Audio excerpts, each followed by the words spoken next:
Now let us come to the chapter 1.2, that is regarding why what was implemented in the GCC countries. Okay, so we will look upon the chapter. Here the main objectives are: understand about GCC VAT Agreement. That is the purpose of GCC VAT Agreement. Then reasons for adopting VAT. Why the VAT was implemented in the Gulf region. Okay. Then impact on business. How this VAT decision, how this VAT is going to affect or make an impact on businesses in Gulf region.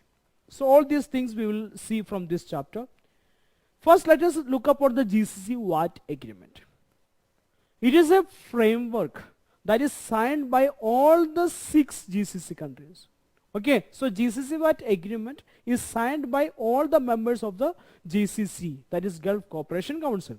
Then, countries have discretion to choose treatment in certain sectors, should not affect intra-GCC trade. Means, to some extent, the member countries have the liberty to select their own law, okay, make some conditions, make some rules and regulations, okay.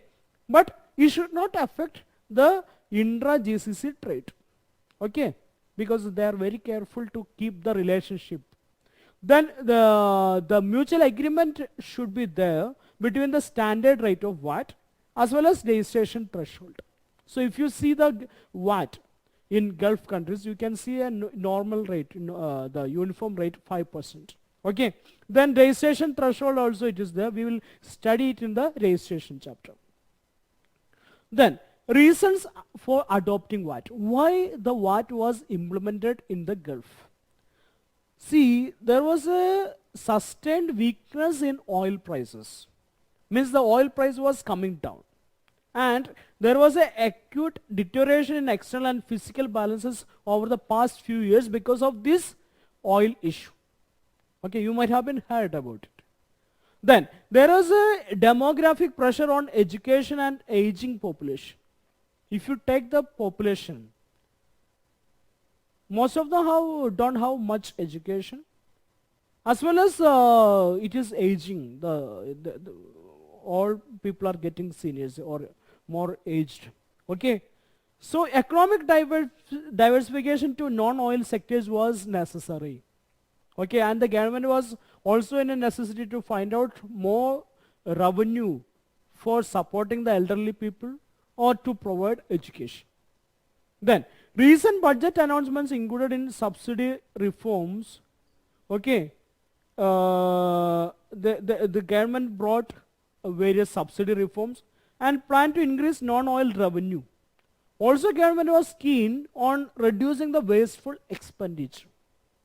So because of all these reasons, the government was trying to find out some other source of income to support the economy, to support the people. Okay. So this was the reasons why what was implemented.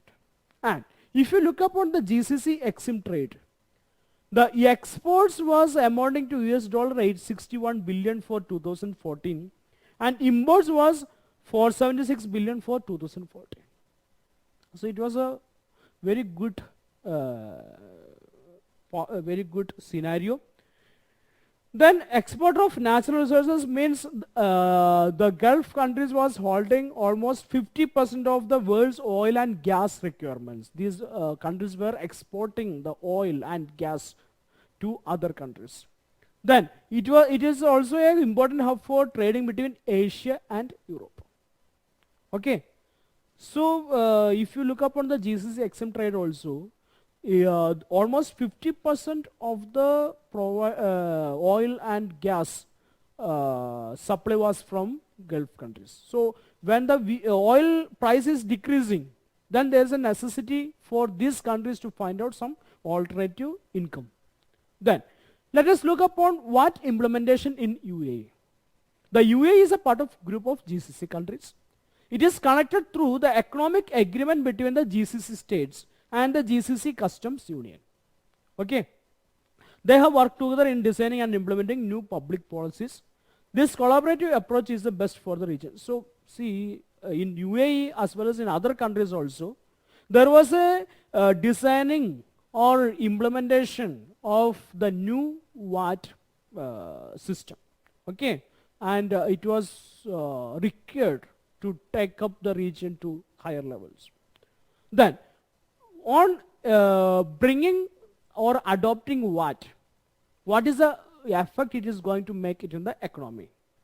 See, you can see there is a growth expected between 0.8% to 1.6% of the GDP in each country. If you take United Arab Emirates, it is 1.5%. Saudi Arabia, 1.6% GDP increase is expected. Kuwait, 1.4%. Qatar, 0.8%. Bahrain, 1.6%. And Oman, 1.4%. So, it is expected that once VAT is implemented, in all these GCC countries, their GDP will show a good growth. Then, impact on business. How it is going to, once VAT is implemented, it is going to make a big effect on all businesses. If you take on strategic level also, it will be making a lot of changes between the relationship between the customers and suppliers, impact on the company structure, market positioning. Then organization level, you can see across all market facing and business support functions will acquire a review and potential modification. In organization, all department has to go through a system change, procedural change. Then finance level, it will affect the overall cost and cash flow.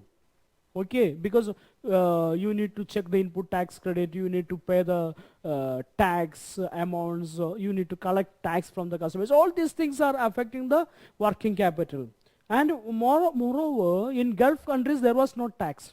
So on a sudden time, when what is implemented, it is going to affect. Okay. Then economic level, it is going to affect the pricing and cost and affect customer loyalty. So all these are issues, but the Gulf countries are ready to take up these challenges. Okay. So this is the impact on business. So in this chapter, we have seen why what was required in Gulf countries and how it is going to affect their GDP as well as in the businesses located in these countries. Hope the points are clear to you. Thank you.